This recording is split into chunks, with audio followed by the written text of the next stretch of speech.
I wanted to show you are, in fact, I mentioned before, there's this thing called sodium.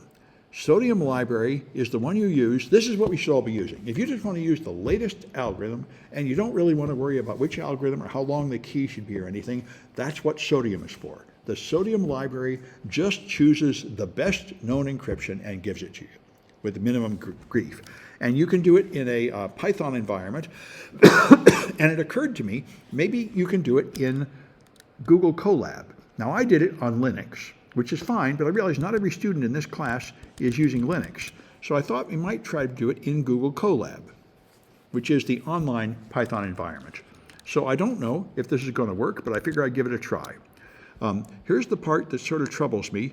Can you install sodium? We're going to see. By the way, when you add a library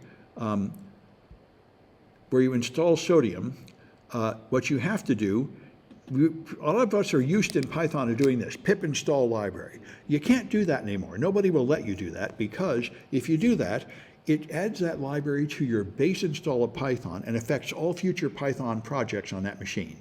Most machines will not let you do this anymore because it breaks things.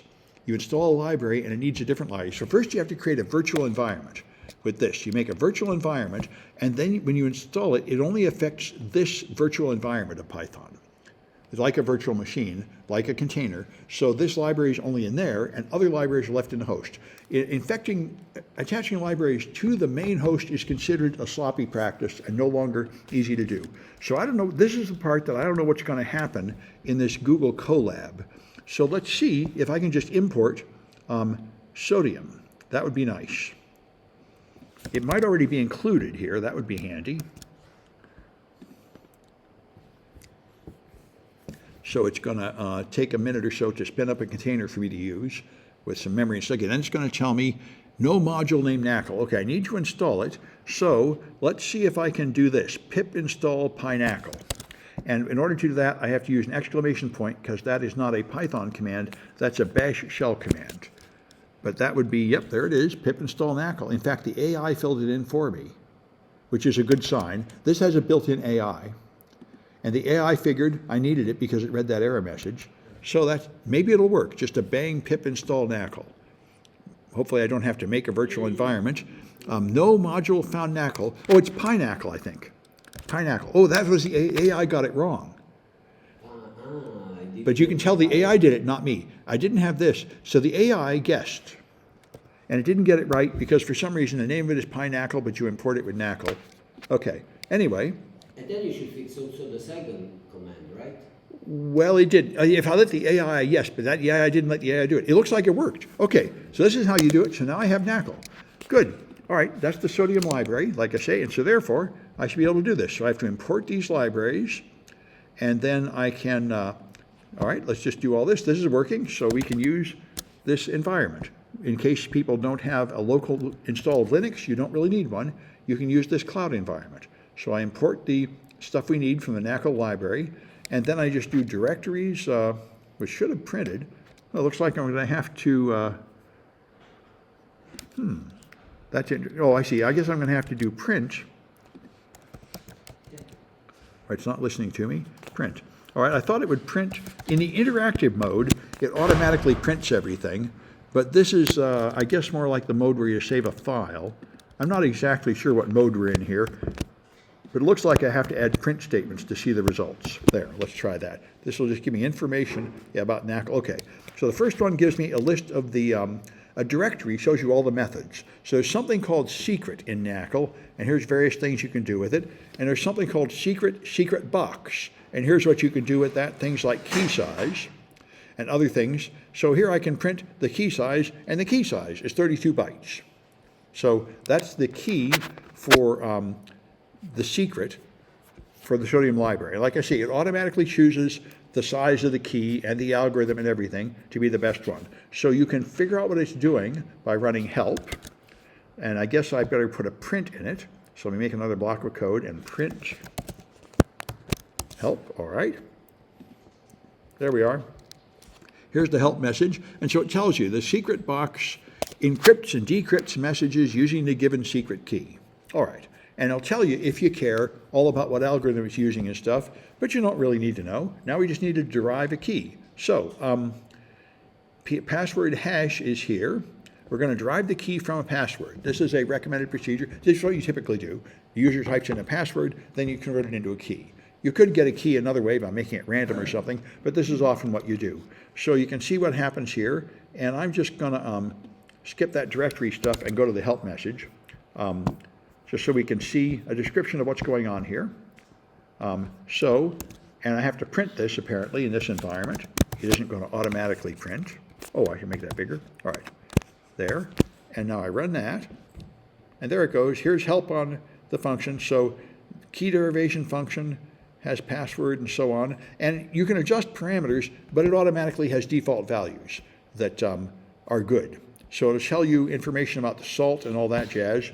All right, so we're going to perform key derivation here and get a salt. So we're going to generate a key of salt size. Right here, it's going to generate it. And so the salt is going to be 16 bytes, and then it's going to print out the salt. So this gives us a salt. Let me go here and put that in, and make this a little bigger. All right. And again, I'm going to put print here, because that'll show me the size of the salt, and this will show me the salt itself. All right. So that generates a salt. It's just a random salt. There we are, random bytes. All right. Now we're going to derive a key from a password. So I'll choose a password like top secret, which of course is not a secure password.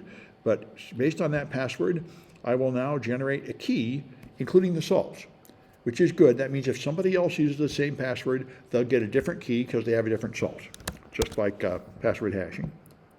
So there we go. This will generate a key, and I want to print it again. All right.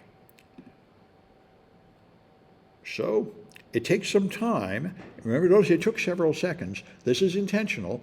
It's making it difficult to crack. It's making so many rounds of hashing that it takes time, and therefore if you had a list of 1 million passwords and you were trying to guess them, it would be really slow.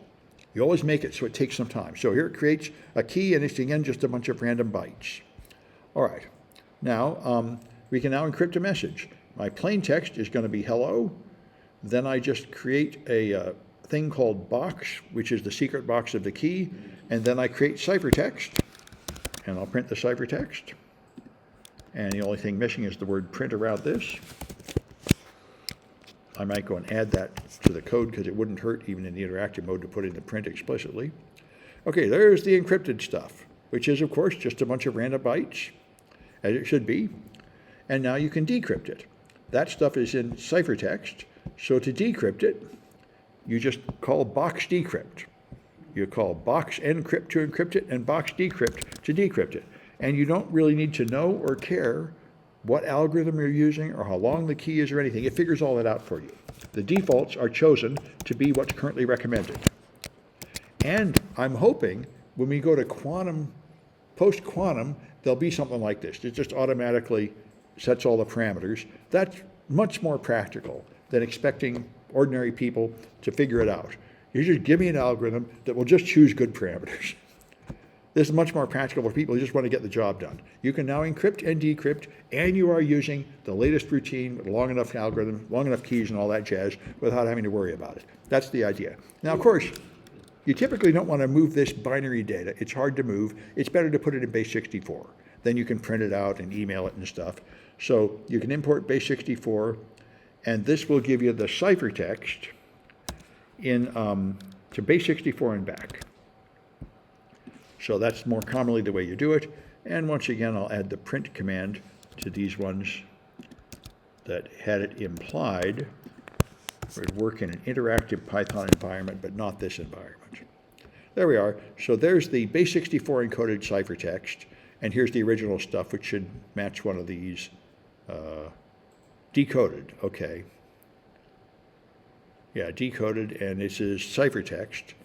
And this is ciphertext, so I see, I have to scroll there. It's 9A81, and there it is, 9A81. So this binary stuff can be expressed as this blob of printable characters, which is much easier to transmit over networks and save in files and such. So you got some challenges here, where you just have to decrypt and so on. Things you play with it. So you get to practice with this sodium library. And this stuff is a private key encryption. So you generate a key and you encrypt and decrypt with the same key. All right. And it's like AES, but it's using something more advanced than AES, the latest thing. All right. So let me stop this one.